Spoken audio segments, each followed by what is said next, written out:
नमस्ते दोस्तों। वीर सावरकर फिल्म का ट्रेलर देखा। रणदीप हुड्डा बढ़िया एक्टिंग करने और अपने रोल में जान डालने के लिए बॉडी ट्रांसफॉर्मेशन करने के लिए जाने जाते हैं। ट्रेलर में उनका काम भी प्रॉमिसिंग लग रहा है, लेकिन ट्रेलर लॉन्च के बाद उसके प्रमोशन का तरीका थोड़ा कैजुअल है।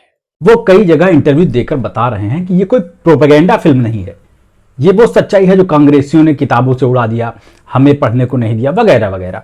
वैसे प्रचार तो फिल्म का होना ही चाहिए, बिना प्रचार कोई फिल्म कहाँ चल पाएगी। आजकल 10 रुपए की पान मसाले की पुड़िया बेचने के लिए भी बड़े बड़े सुपरस्टार्स को प्रचार करना पड़ता है।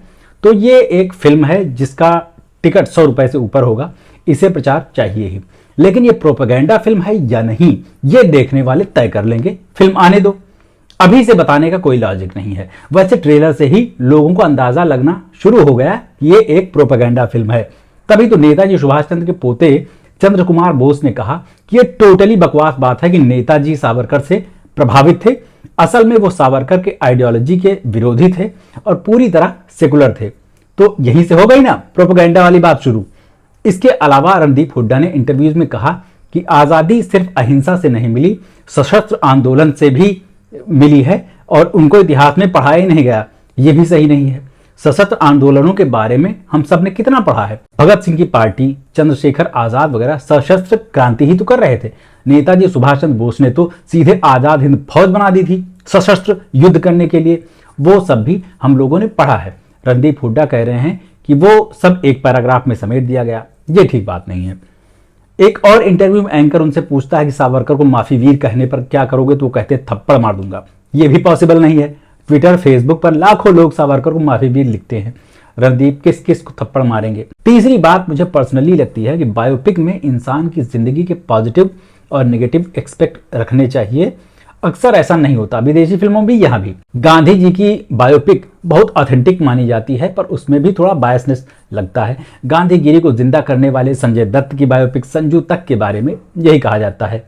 वीर सावरकर फिल्म में रणदीप हुड्डा ने उनकी लिखी उन बातों का जिक्र किया है जहां वे स्वयं को नास्तिक बताते हैं और गाय को मां मानने से इनकार करते हैं।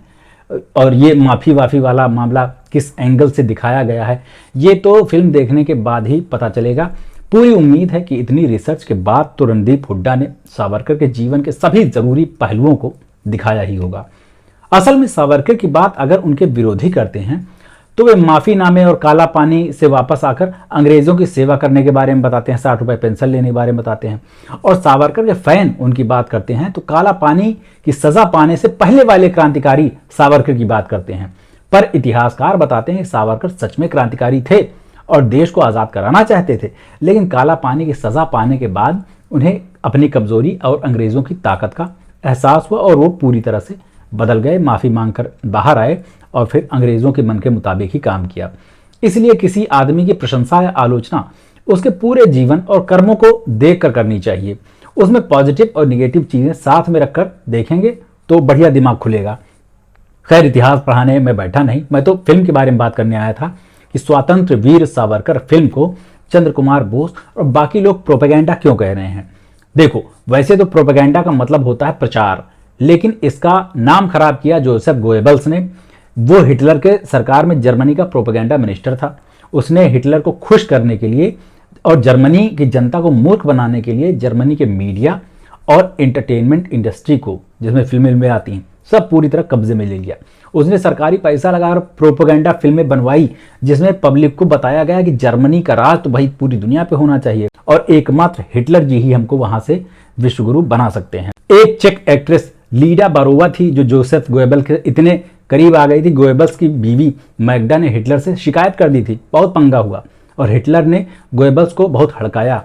इस एक्ट्रेस की बायोपिक द डेविल्स मिस्ट्रेस के नाम से 2016 में आई थी, अच्छी लगी है, देख सकते हैं।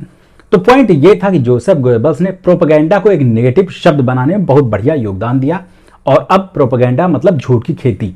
सवाल यह है कि कोई मूवी या साहित्य या खबर प्रोपेगेंडा कैसे बनती है।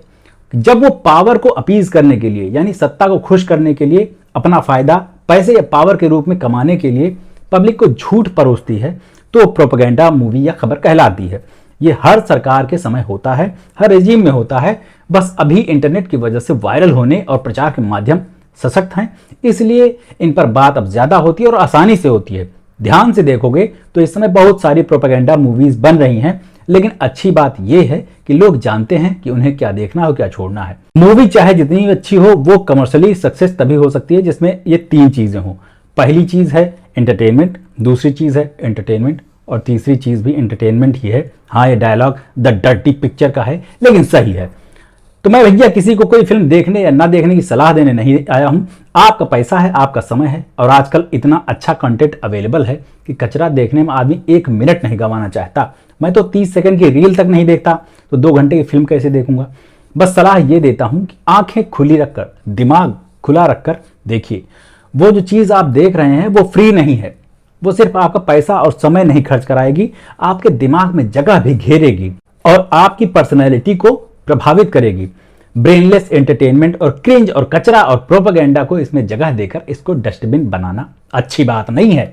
मेरी बस छोटी सी कोशिश है कि मेरा वीडियो देखने वाले लोग ब्रेनलेस एंटरटेनमेंट से बच जाएं। तो कैसा लगा ये वीडियो? अगर अच्छा लगा हो तो खुद भी देखना, अपनों को भी दिखाना। जो सिनेमा प्रेमी लोग हैं, एंटरटेनमेंट प्रेमी लोग हैं, रात दिन नेटफ्लिक्स एंड चिल करते रहते हैं, उनको भी दिखाना। और जो सिनेमा पिक्चर हॉल में देखने वाले हैं उनको भी दिखाना। और मेरे YouTube चैनल को सब्सक्राइब कर लो, और फेसबुक पर, इंस्टा पर, एक्स पर, सब जगह फॉलो कर लो। अभी चलते हैं, लौट के मिलते हैं। नमस्ते।